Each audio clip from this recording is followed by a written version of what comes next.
a handful of thousands of people go every year, and they celebrate Elvis and they sing. I'm an Elvis fan. Don't get me wrong. I would definitely go to maybe an Elvis festival in Memphis, but maybe not in the outback in Australia. And anyway, a few years ago, some filmmakers decided to make this film about an Elvis impersonator from Western Australia who makes the 4 or 5 day drive across the country. He's been out on the road for 20 odd years, and he makes the 4 or 5 day drive across the country to perform at his first Harks Elvis festival. And in the film, on the way, his car breaks down in Alice Springs, which is a town in the middle of absolutely nowhere. You know where it is, yeah? Yes. And he gets some help from these guys at a trailer park that are living just out of town, and he meets this man here at this trailer park, and he's a man probably of 70-something years old. He's got a big, long white beard. He hasn't worn a shirt for about 30 years, and he's got that leathery, round skin. And but on the bottom half, he has the bottom half of a white jumpsuit on. And it turns out it's the real Elvis. And he's been hiding out for 30 or 40 years in parks. Right, so anyway, these were good filmmakers, and they put this film together, and they were ready to start shooting, and then came the issue of clearing the music with the publishers that were involved in the songs that Elvis sang and performed, and some of the songs that he wrote, and because I think he wrote a few, and the publishers wouldn't clear any of the music that Elvis had recorded. They read the scripts and they said no, or they said, at the very least, we're going to make it as expensive for you as possible, which I think is possibly because they realised these filmmakers were onto something, and maybe this plot of the story had a little bit more of the truth in it than not. Anyway, fortunately for me, the filmmakers came to some much less famous and expensive songwriters and said, we need to write some songs for this film, and they need to kind of sound like Elvis songs but not be rip-offs of Elvis songs, and he can perform them. And then they came to me and they said, we actually want you to write the theme song. So it actually needs to kind of tell the story of the movie, kind of sound like a kind of Sun Records era Elvis song, but not breach any copyright. So I read the script and I wrote the song for them, and they used it in the movie. There was an Australian actor called John Jarrett who he sings the song in the closing credits of the film. He's famous for horror movies in Australia, and he's also a children's TV presenter. So I don't know how he worked that out. But this role that he played as an Elvis impersonator, I guess, was almost directly in the middle between those two extremes. And then anyway, the movie came out and it was not very successful, and it gets played at festivals in France and things like that. And I've even seen the French version of it, which is quite hilarious. They dubbed the French language over the Australian accent.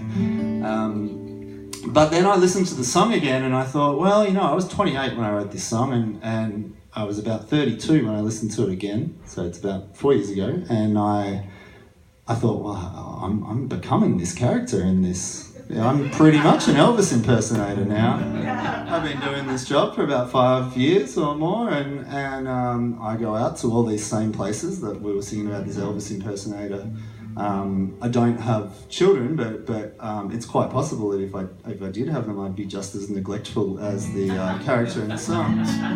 And I thought, you know what, I'm going to change a few words and I'm going to start singing it. In the end, I didn't even have to change any words. I just realised that I'd written my own life story in the form of a Elvis impersonator 20 years older than me.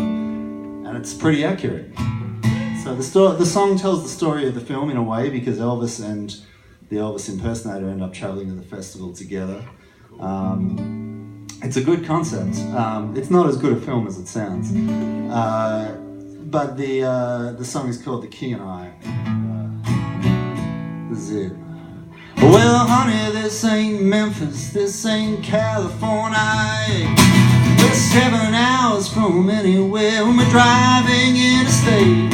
I got a 6-pack down in Jamestown, so now we're well on our way. I saw a 60 sign near the borderline, but I can't slow down today. 'Cause baby, hell knows where we're going. We've been 10 years days out on the road, the king and I.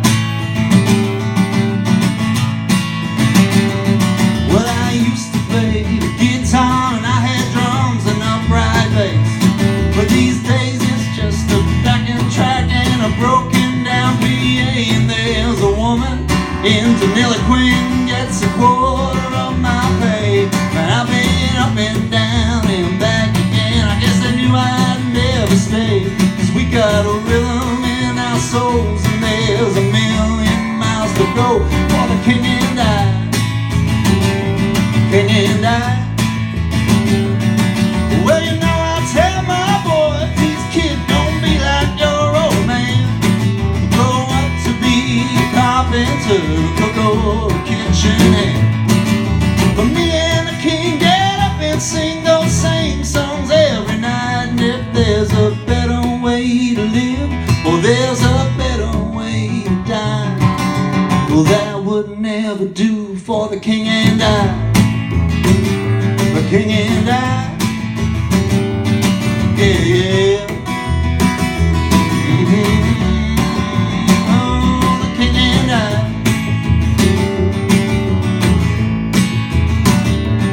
Well, I seen them down in Chinatown, those karaoke queens, with their stomachs sucking silhouettes and their rhinestone studded scene. Well, I bet they make a double take if they knew just where I've been. Once I laid my head on a prison bed with Graceland in my dreams, and if I ever get to go, I guess it would seem like coming home for the king and I. The king and I. Well, now you can make a living doing anything that you please, and some folks stick to pulling beer, some folks slave in factories. But me and the king get up and sing those same songs every night. And if there's a better way to live, or there's a better way to die, well, that would never do for the king and I. The king and I. If